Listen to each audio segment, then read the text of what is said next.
Welcome back, besties. Wyatt Paints here, and today I've got a ghoulish video for you. I got a commission for a severed Vecna hand from E3D Studios. I'm gonna head on over to the painting table.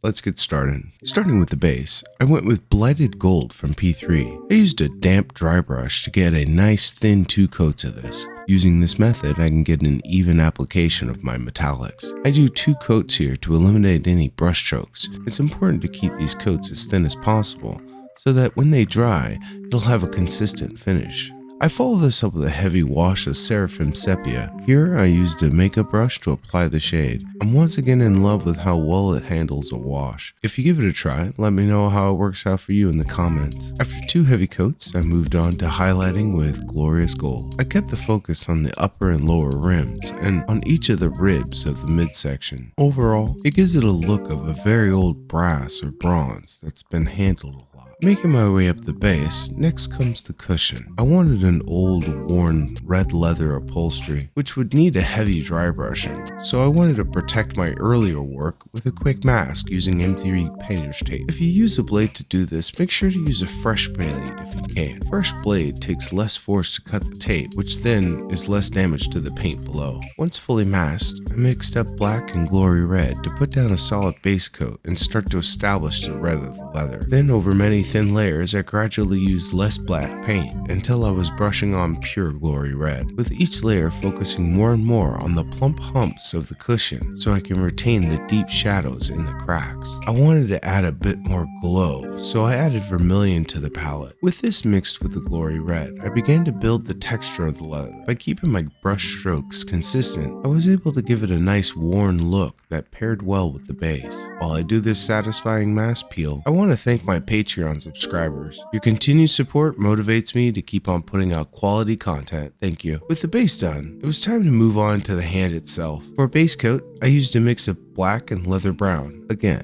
a damp dry brush lets me get this down fairly evenly and fast. I tried to preserve some of the deep black of the shadows while establishing the brown here. As with the cushion, I made progressive layers by mixing less and less black until I was using pure leather brown. To really push the desaturated look I was going for, I mixed in uniform gray with the leather brown for the highlight. I limited this highlight to the upward facing portions of the hand. Ultimately, the end goal was a natural mummified look to the skin. Next to be painted is the bits of gore from the eyeball and wrist. I based them both in glory red just to establish the tone. This took a couple of coats of the black to get a good saturation. Since everything else will be desaturated, I figured these gore parts will be highlights, so having a hyper saturation here will help grab the attention. I followed this up with a few layers of vermilion to highlight the larger globs. Now, this may start to look a little cartoony, but that's okay because of the final effect I'm going to use. For now, I just need to establish some volumes of highlight across the gore. Next, I mixed up some vermilion and leather brown for a nice pus color to be the base of the tissues around the wrist. A couple of passes with this and the wound was looking pretty gnarly.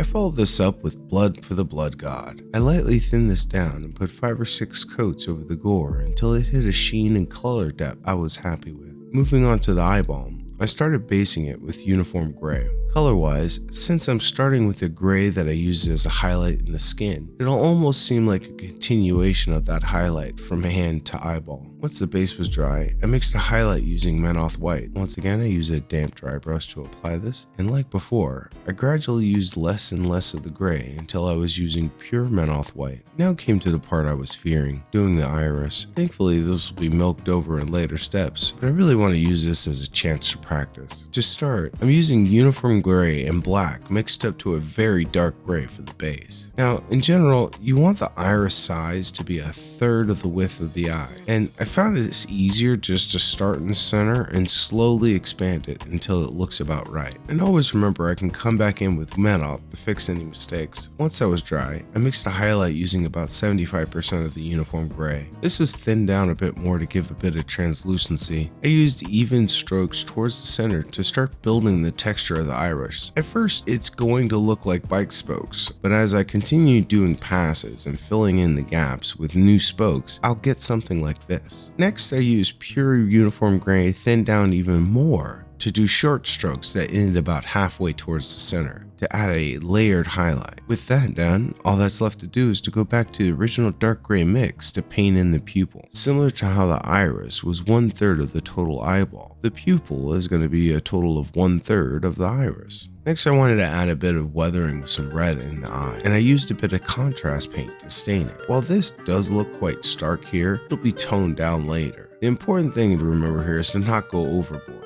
Less is more. To finish off the eye, I used Menoth white, thinned down to a glaze for many coats to simulate a thick cataract on the eye. Finally, I made a mix of leather brown and black to paint all the nails and finish off this commission. I think it came out pretty fantastic, and I hope my client enjoys it. And if you enjoyed this video, be sure to hit the sub button and leave a comment with what sort of models I should paint next. And until then, thank you for watching, stay creative, and remember to try to enjoy the process.